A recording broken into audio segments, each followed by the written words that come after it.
Hey guys, मेरा नाम है रजत। आज हम बात करेंगे best tax saver mutual funds के बारे में। हमने 4 बेस्ट टैक्स सेवर फंड को पिक करा है। उनके बीच में हम डिटेल्ड कंपैरिजन करेंगे और चेक करने की कोशिश करेंगे कि कौन सा फंड कंसिस्टेंटली अच्छा परफॉर्म कर रहा है। जो सबसे पहला पैरामीटर है वो है AUM, एसेट अंडर मैनेजमेंट। कौन सा फंड कितना बड़ा एसेट अपने अंडर मैनेज कर रहा है। सो आप देख पाओगे Mirae asset tax saver fund जो है सबसे बड़ा है, 14,255 करोड़ का AUM है इसका। दूसरे नंबर पे जो आता है वो है कैनरा रोबेका इक्विटी टैक्स, 4,582 करोड़ का फंड है ये। तीसरे नंबर पे है कोटक टैक्स सेवर, इसमें 3,163 करोड़ का AUM है। चौथे नंबर पे है क्वांट टैक्स सेवर प्लान, जिसमें 2,327 करोड़ का फंड है। सो यहाँ पे Mirae asset tax Saver and Quant Robeco का equity tax saver best choices है। दूसरा इंपॉर्टेंट पैरामीटर है वो है एक्सपेंस रेशियो। एक्सपेंस रेशियो का मतलब होता है आपका फंड मैनेजर फंड को चलाने के लिए आपसे कितना एक्सपेंस क्लेम करता है, ठीक है।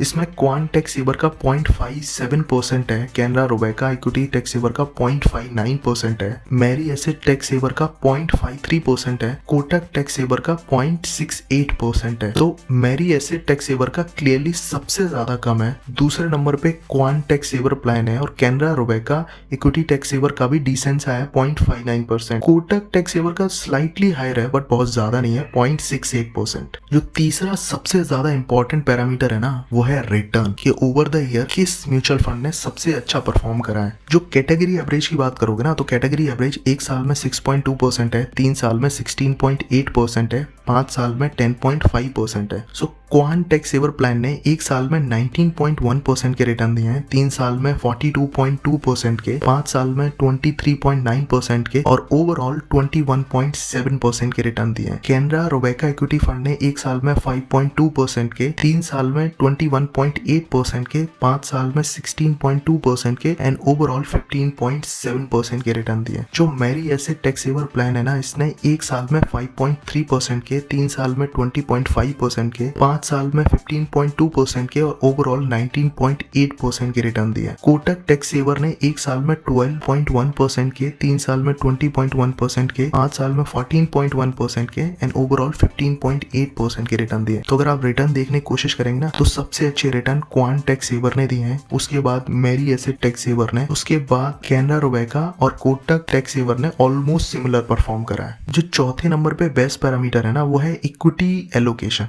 कि किस सेक्टर में कितना ज्यादा पैसा एलोकेट करा है म्यूचुअल फंड ने। सो अगर आप एलोकेशन देखोगे ना तो आपको काफी ज्यादा पिक्चर क्लियर हो जाएगी। क्वांट टैक्स सेवर ने काफी कम सेक्टर्स में पैसा इन्वेस्ट करा है, वहीं पे Canara Robeco, Mirae Asset and Kotak ने काफी ज्यादा सेक्टर्स में अपना पैसे को इन्वेस्ट करा है। लेकिन ऑफ कोर्स सभी फंड्स ने ज्यादा पैसा फाइनेंशियल में इन्वेस्ट किया है। और एक पैरामीटर जिसको ज्यादा लोग मिस कर देते हैं वो है अल्फा बीटा पैरामीटर। अभी अल्फा बीटा बहुत ज्यादा इंपॉर्टेंट पैरामीटर है। इससे आपको ये पता चलता है कि जब मार्केट अप डायरेक्शन में होता है तो इंडेक्स के कंपैरिजन में आपका जो स्टॉक है वो कितना अच्छा परफॉर्म करता है, और बीटा आपको बताता है कि जब इंडेक्स गिर रहा है या मार्केट गिर रहा है तो उसके रेस्पेक्ट में आपका स्टॉक कितना गिरता है। तो अमूमन बीटा 1 से कम होना चाहिए और अल्फा 1 से ज्यादा होना चाहिए। तो तीनों पैरामीटर्स पे चारों म्यूचुअल फंड बहुत अच्छा परफॉर्म करते हैं, बट सबसे अच्छा परफॉर्मेंस क्वांट टैक्स सेवर का है और दूसरे नंबर पे कैनरा रोबेका का है। सो कंक्लूजन में मैं आपको बताना चाहता हूँ कि इन केस अगर मैं अपने लिए पिक करता तो मेरी बेस्ट चॉइस है जहाँ पे मैं अपना सब ज्यादा पैसा एलोकेट करना चाहूंगा वो है मैरी टैक्स सेवर प्लान, क्योंकि बहुत सालों से है, बहुत ज्यादा लोगों ने ट्रस्ट करा है, कंसिस्टेंट रिटर्न देता है और ये मेरा पहला म्यूचुअल फंड है जिसमें मैंने इन्वेस्ट किया था। बाकी मैं कुछ पैसा क्वांट टैक्स सेवर में भी डालना चाहूंगा और कुछ पैसा कैनरा रोबेका इक्विटी टैक्स सेवर में भी डालना चाहूंगा ताकि मेरे पास ओवरऑल एक बैलेंस पोर्टफोलियो हो।